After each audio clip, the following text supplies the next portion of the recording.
It's time we talk about something that's been on my mind for a while. A burning question I have that we've got to get to the bottom of.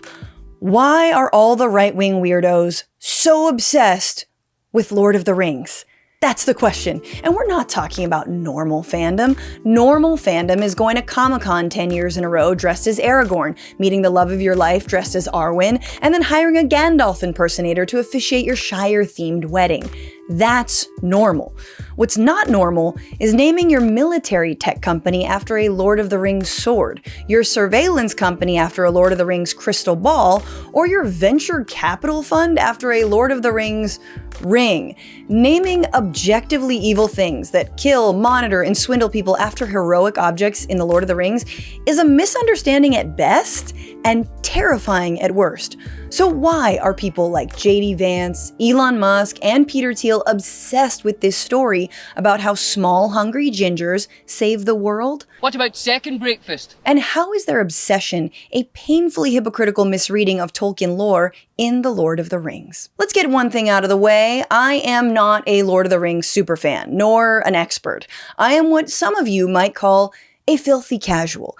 I like The Lord of the Rings a healthy amount. I might watch The Return of the King the week between Christmas and New Year's while my body absorbs untold amounts of tryptophan, and I will always wonder at the end why Frodo and Sam don't end up together.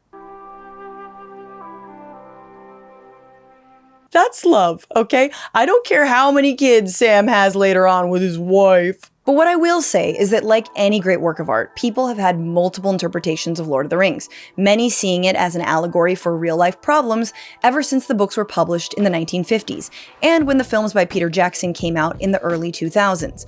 In the late 60s, The Lord of the Rings was seen as bolstering a counterculture that was against war, against the building of the atomic bomb, and for free love and mind-expanding drugs.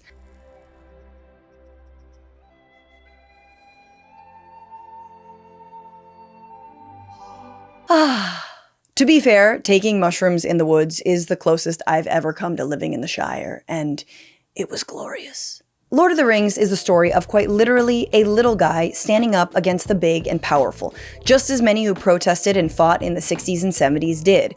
And at a time of major anti-materialist backlash against the alienation of technology and the rising military-industrial complex, Lord of the Rings was all about the living world and being in harmony with the natural world against those who would destroy it in the fires of Mordor.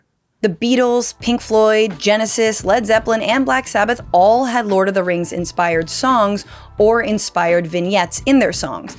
The 60s and 70s were so obsessed with the story, they would tag public places with Frodo lives and Gandalf for president. That's so adorable, but also Gandalf would make a terrible president. Haven't we learned by now there should be age limits on this office? He's 10,000 years old and he's died at least twice. You think Trump's speeches are long-winded and aimless? Wait till we hear about Gandalf's. Did I ever tell you about the time in Valinor when I was a young Maya? That joke hits real hard for the real fans out there. When Peter Jackson's Fellowship of the Ring hit theaters in December of 2001, just months after 9/11, many drew parallels between the US's so-called War on Terror and the fictional fight against Sauron, the Dark Wizard. It didn't help that the sequel was called The Two Towers, which, again, felt pretty 9/11-y. And I actually saw both of those films in the theater, and as a young anti-war activist, I had a completely different read on who the forces of good and evil were, a read that was shared by one Viggo Mortensen and Elijah Wood. And if you didn't already think him the finest specimen of man to ever walk the Middle Earth, Viggo pulled up to a Charlie Rose interview in a No Blood for Oil t-shirt to dispute the idea that the United States were the good guys. You were obviously making a political statement with your t-shirt. I wouldn't normally, but it's sort of a reaction to, I've heard a lot of people say to me, and I've read in a lot of places about the first movie and increasingly about the second one. I've seen where people try to relate it to, current situation, specifically the United States and their role in the world right now. And if you're going to compare, then you should get it right. The idea is, that in that comparison is the United States is like the good guys in our movie against the bad guys in our movie. And I think the opposite is true, unfortunately. I don't think that the civilians on the ground in those countries look at us in the way that maybe Europeans did, you know, at the end of World War II, waving flags in the streets. I think that they see the U.S. government as Saruman, you know. As a threat? Yeah, as a threat, and they're terrified and have been for a long time. Has anyone anywhere ever been hotter than Viggo Mortensen in that moment? Like, honestly. And yet, in the year 2025, the people who are most known for their Lord of the Rings worship aren't hippies or nerds at Comic-Con, but tech billionaires, right-wing ideologues, Christian nationalists, and fascists the world over. One of the most prominent reactionary Tolkien lovers is venture capitalist and guy who has tried to live forever in part because he's been fascinated by elves, Peter Thiel, who himself looks kind of like a soulless wet Legolas. Thiel regularly references Lord of the Rings in interviews as if everyone knows what he's talking about. If you're not going to live forever, you can be like, I don't know, you can be like Denethor, the Mad Steward in Lord of the Rings, where you can light your own funeral fire and set the hour of your death. One way to think of the Weimar period was, I don't know, it's like the dwarves in Moria where they dwelled too deep and finally they awakened the nameless terror of the Balrog. There's a reason that Thiel and others have been called the Nerd Reich, because in case you were wondering, that was him comparing Weimar Germany to the dwarves of Moria. But don't worry, he does get back on track and compares Weimar Germany to something that actually exists, the United States. There are certainly certain parallels in the U.S. in the 2020s to Germany in the 1920s, where liberalism is exhausted. One suspects that democracy, whatever that means, is exhausted, and we have to ask some questions very far outside the Overton window. Democracy, whatever that means. Yeah, it's really time to ask some questions outside the Overton window, like, maybe Nazis good? Is that the question you want to ask? Because it feels like the question you want to ask. Peter Thiel has invested or has founded at least 10 different companies named after the Lord of the Rings. His company Palantir is named after the Palantiri, the 7 seeing stones used for communication and intelligence gathering, which is fitting since Palantir is a tech surveillance company that grows stronger by the week as it continues to snatch massive government contracts to collect our data and spy on all of us. There's military tech company Anduril, named after a sword, Narya Capital, founded by J.D. Vance, named after one of the Rings of Power, Mithril Capital, named after a precious metal, Lembas, a holding company named after elven bread, Rivendell, another holding company named after the peaceful valley where the elves lived. There's the banking company Valar Ventures, named after the angelic beings who shaped Middle-earth, a healthcare software company platform called Athelos, named after a healing weed, and yes, he has children, so you can only imagine what their names are. Smeagol, you're being a real Gollum right now. Get over here and finish your sashimi before I put the chains back on. The question remains, why? Why are people like Thiel obsessed with Lord of the Rings? A lot of it stems from their obsession with Christianity, traditionalism, war, and the West. Men of the West. In The Lord of the Rings, the West is the Westlands, where most of the groups fighting Sauron live, and the home of Gondor. And somehow, in the real world, the West is also kind of imaginary. Vaguely a white man standing valiantly against the hordes of orcs or brown queer immigrants, defending the supposed Judeo-Christian values of colonialism, rape, pillage, enslavement, mass slaughter, mayonnaise, and missionary position. If you needed proof that right-wingers see Lord of the Rings this way, check out this meme from the far-right Spanish political party Vox, where Aragon is fighting the feminists, immigrants, anarchists, a newspaper, and rainbow ghost cartoons for some reason. Must be a Catalan thing. Appropriating Lord of the Rings as part of a crusade against the woke really squares with the victimhood complex that so many fascists have. Despite their money and status and their belief in their own ethnic or religious superiority, they've been losing the broader cultural war against democracy and equal rights and plurality, and before that they were losing actual wars. Therefore, they must be the downtrodden.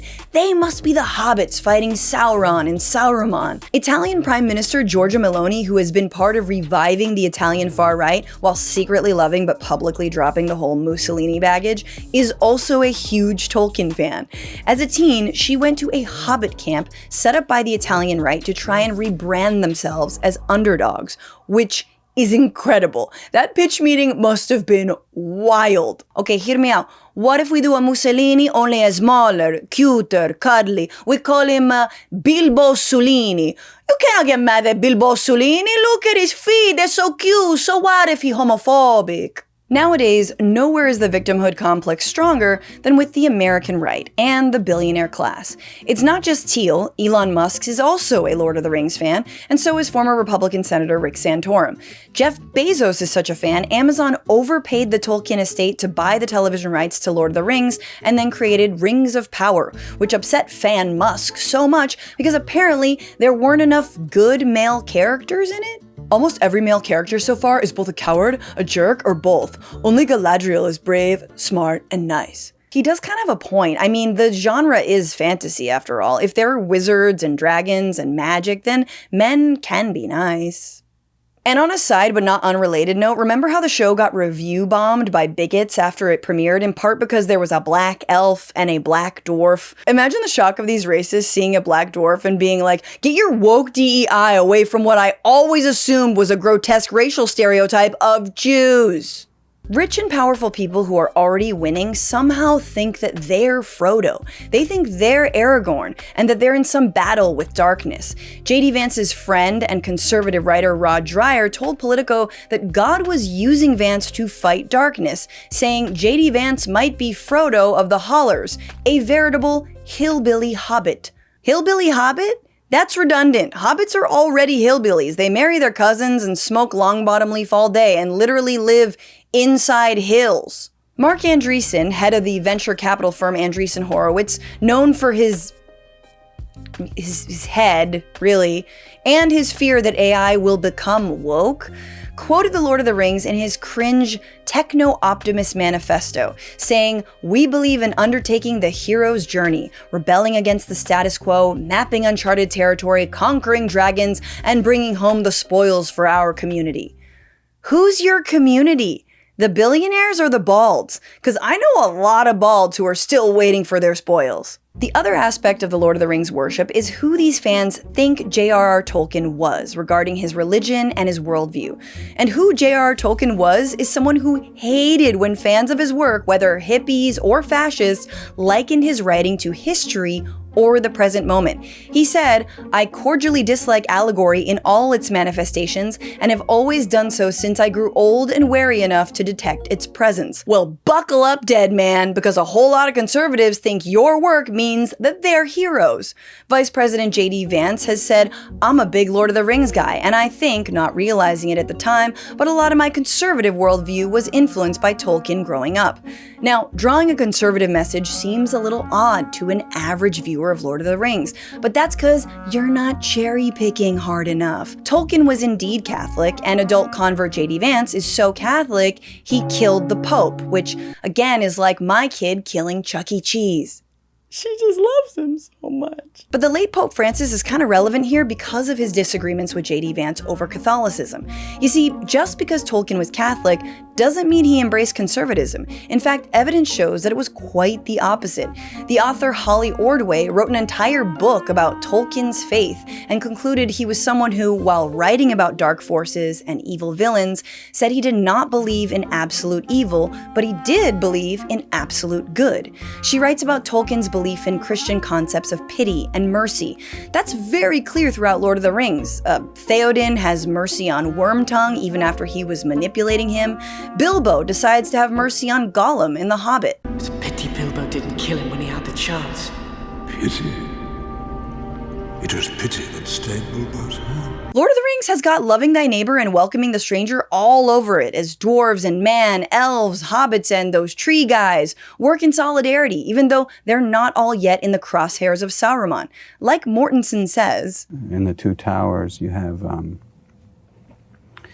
have different races, nations, cultures coming together, examining their conscience and unifying against a very real and terrifying enemy. But this Tolkien solidarity runs counter to J.D. Vance's own statements on the Catholic theme of Ordo Amoris, or how we should love our families first and then concern ourselves with everyone else. But there's this old school, and I think it's a very Christian concept, by the way, that you love your family, and then you love your neighbor, and then you love your community, and then you love your fellow citizens in your own country.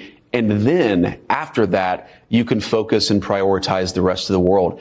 A lot of the far left has completely inverted that. They seem to hate the citizens of their own country and care more about people outside their own borders. That is no way to run a society. And one of the last things the late Pope Francis did is write a letter over his concern of US immigration raids, and low-key responded to J.D. Vance's misreading of Ordo Amoris, saying, "The true Ordo Amoris that must be promoted is that which we discover by meditating constantly on the parable of the Good Samaritan. That is, by meditating on the love that builds a fraternity open to all, without exception." I don't know about your fraternity, the Pope, but my fraternity involves teabagging and slurs, okay? So what does the scariest Lord of the Rings fan say about the world working together to do things like regulate nuclear weapons or AI? It sounds like totalitarianism. Perhaps we should also talk about the risk of another type of a bad singularity, which I would describe as the one world totalitarian state. Because I would say the political solution, the default political solution people have for all these existential risks is one world governance. You know, what do you do about nuclear weapons? We have a United Nations with real teeth that controls them, and they're controlled by an international political order. And then something like this, is also, what do we do about AI? And we need global compute governance. We need, a one world government to control all the computers, log every single keystroke to make sure people don't program, a dangerous AI. Yes, don't have countries work together to decide how to regulate tech. Have one private mass tech surveillance company that happens to be my company collect everyone's information from their location to their heart rate to the things they have in their shopping cart. And god damn it, I really want that Eat the Rich Lisa Frank styled shirt from Etsy, but I'm just not sure I'll wear it. When it comes to Teal's religiosity, unlike Tolkien, he seems convinced that there is absolute evil. There is an Antichrist. In fact, he's teaching a 4-part lecture series about the Antichrist, which even Joe Rogan and comedian Tim Dillon caught the irony of. This is like me doing a 4-part lecture on Long Island racism. Just to show everybody, how much I know about it and how scary it is and how we got to watch out for it. But it's totally not me or anyone I know. It's no one that's ever been in my backyard, but those others. And we can kind of imagine what the 4-part lecture on the Antichrist would sound like based on Teal's recent interview, where he says that the Antichrist certainly won't be some tech oligarch. No. The way the Antichrist would take over the world is you talk about Armageddon nonstop. You talk about existential risk nonstop, and this is what you need to regulate. It's the opposite of the picture of Baconian science from the 17th, 18th century, where, the Antichrist is like some evil tech genius, evil scientist who invents this machine to take over the world. People are way too scared for that. In our world, the thing that has political resonance is the opposite. It is the thing that has political resonance is we need to stop science. We need to just say stop to this. And this is where, in the 17th century, I can imagine a Dr. Strangelove, Edward Teller type person taking over the world. In our world, it's far more likely to be Greta Thunberg. The Antichrist is Greta Thunberg? She's on a boat right now sailing to Gaza to feed starving children, just like the devil? And to think that Greta is the one with political relevance, yeah, sure, in my world, but you handpicked the vice president of the United States and are the tech arm of the greatest power grab in this country's history to politically purge your enemies, and you think you're not politically relevant? The victim narrative rolls on. And this is a guy who wants to be an elf. Hey guys, Francesca here, interrupting that Francesca there to let you know that sometimes when you're up late at night thinking about the impending doom of rising fascism, you can't go to sleep and you can't turn off your brain, and that's why there is Sunset Lake CBD. Sunset Lake CBD helps me turn off my little brain with their Goodnight gummies. But they also have tinctures, they have salves for your aching muscles, they have drinks if you want to do CBD instead of a beer. SunsetLakeCBD.com and use the coupon code FRANTIFA, FRANTIFA, for 20% off your entire order. That's coupon code FRANTIFA at SunsetLakeCBD.com. And let's keep it real, themes of environmentalism and anti-capitalism run deep in Lord of the Rings.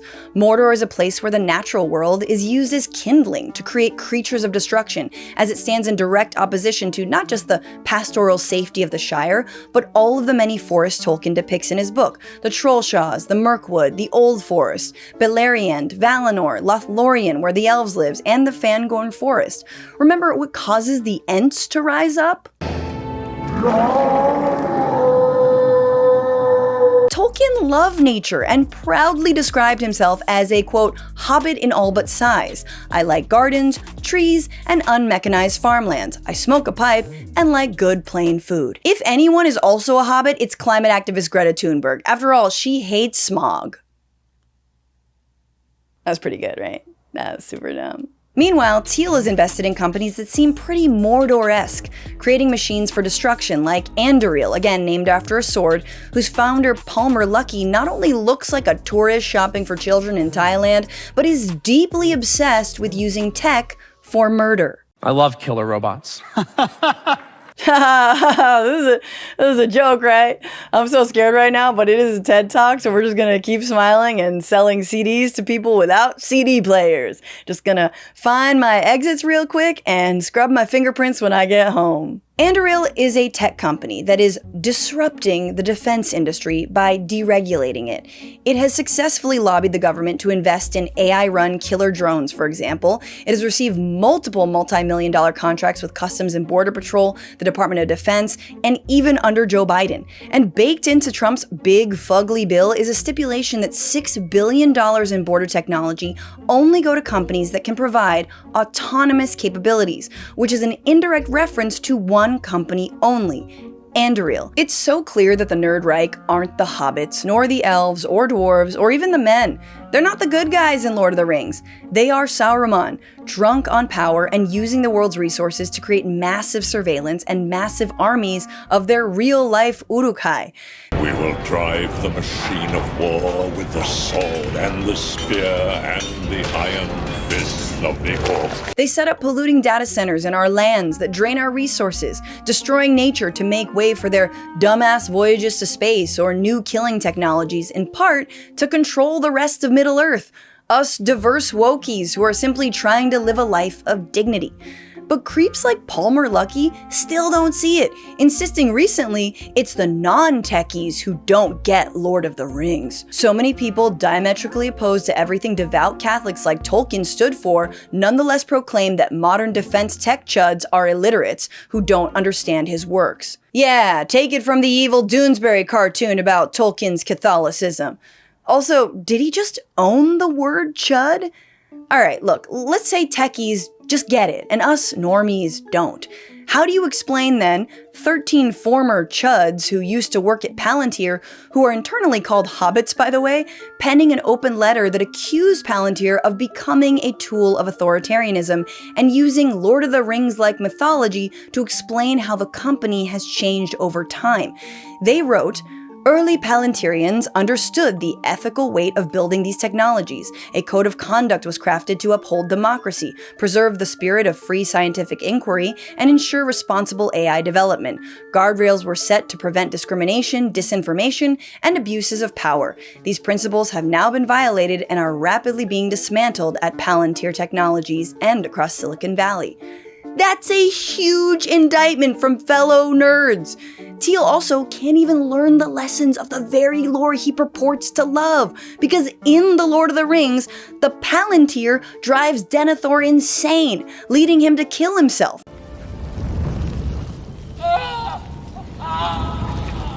Which I guess gives new meaning to Teal saying this. If you're not going to live forever, you can be like, I don't know, you can be like Denethor, the Mad Steward in Lord of the Rings, where you can light your own funeral fire and set the hour of your death. Are you trying to unalive thyself?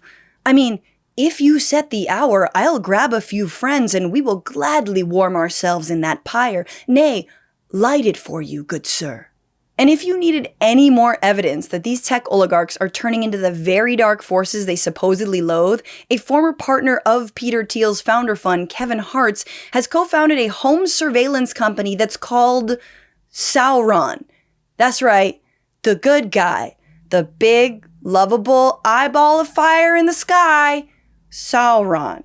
Digging a bit deeper, it seems like Peter Thiel also has a love of a fanfic sequel to Lord of the Rings called The Last Ringbearer, which reimagines the entire story from the vantage point of Saruman.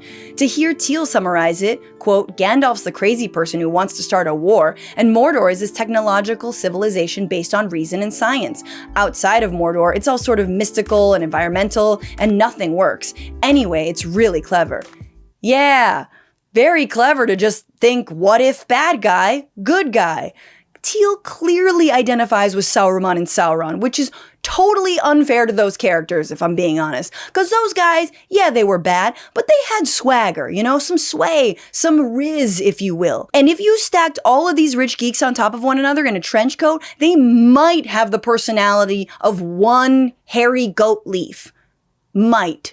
Thiel isn't Saruman. If you think about it, what is a soulless wet Legolas other than an orc? He's an orc, a creature that used to be an elf but was corrupted because it was weak and sucked. Look at him. He's got the misshapen face and the pointy ears and he's wet. We mentioned he's wet. That's the face of an orc. And I, for one, cannot wait to join together in the most epic battle, led by Greta the Great, to defeat them once and for all. Bye-bye. Bye, Peter. Bye, JD. Bye, Scary Bald Man. I'm gonna go to the Shire and smoke some pipe weed. Thank you so much for watching the Bitchuation Room's deep dive, long forms, these exhaustive pieces. I am sweating. You do not want to smell me right now. If you like what you see, please consider becoming a supporter on Patreon, patreon.com/bitchuationroom. It allows me and my team to do this. Shout out to Brent, Godin, and Paige, Oamek, and Andy Vasoyan for their support. Also, if you're not subscribed to this channel, what are you doing? Subscribe right now and make sure to catch our Tuesday shows streaming live every 1 p.m. Pacific, 4 p.m. Eastern, and I will see you next time.